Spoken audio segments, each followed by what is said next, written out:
Vishnu sir ಸಮಾಧಿ ಒಟ್ಟಿಗೆ ಏನು ನಡೀತೋ ನಡಿಬಾರ್ದಿತ್ತು ಅನ್ನೋದಕ್ಕಿಂತ ಹೆಚ್ಚಾಗಿ ಒಂದೊಂದು ಅರ್ಥ ಭಾಳ ಚೆನ್ನಾಗಿ ಮಾಡ್ಕೋಬೋದು ಇಲ್ಲಿ.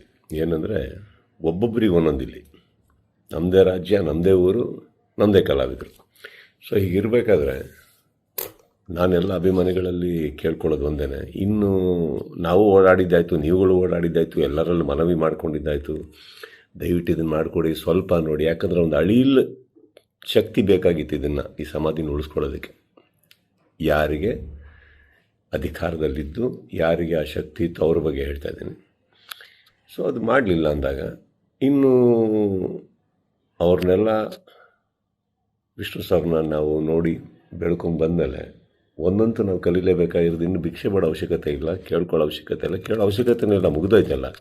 ಮಾಡಾಗಿದೆ, ಮಾಡಬೇಕು ಅಂತ ಇದ್ದಿದ್ರೆ ಇಷ್ಟೊತ್ತಿಗೆ ಮಾಡಿರೋರು. ಮಾಡಿಲ್ಲ ಅಂದಮೇಲೆ ಎಲ್ಲರೂ ಒಂದು ಅರ್ಥ ಮಾಡ್ಕೊಳ್ಳಿ, ಯಾರು ಏನು ಹೇಗೆ ಎತ್ತಿಟ್ರು ಇದು ನಾವೇ ಅಂತ ತೋರಿಸ್ಕೊಟ್ಟಾಗಿದೆ. ಇನ್ನಿದರಲ್ಲಿ ನೀವು ಅರ್ಥ ಮಾಡ್ಕೊಳ್ಳೋಕೆ ಎಷ್ಟಿದೆ ಅರ್ಥ ಮಾಡ್ಕೊಂಬಿಟ್ಟು ಇನ್ನು ನಾವೇನು ಮಾಡಬೇಕು ಅಂತ ನೋಡೋಣ.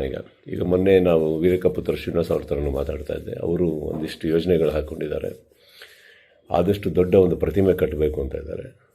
ಅದನ್ನು ಮಾಡೋಣ, ಬೆಟರ್ ಅಲ್ಲ? ಅದನ್ನು ಮಾಡೋಕ್ಕೆ ನನ್ನ ಸಂಪೂರ್ಣ ನಾನೇನು ಮಾಡಬೇಕು ಖಂಡಿತ ನನ್ನ ಕಡೆಯಿಂದ ನಾನು ಮಾಡೇ ಮಾಡ್ತೀನಿ.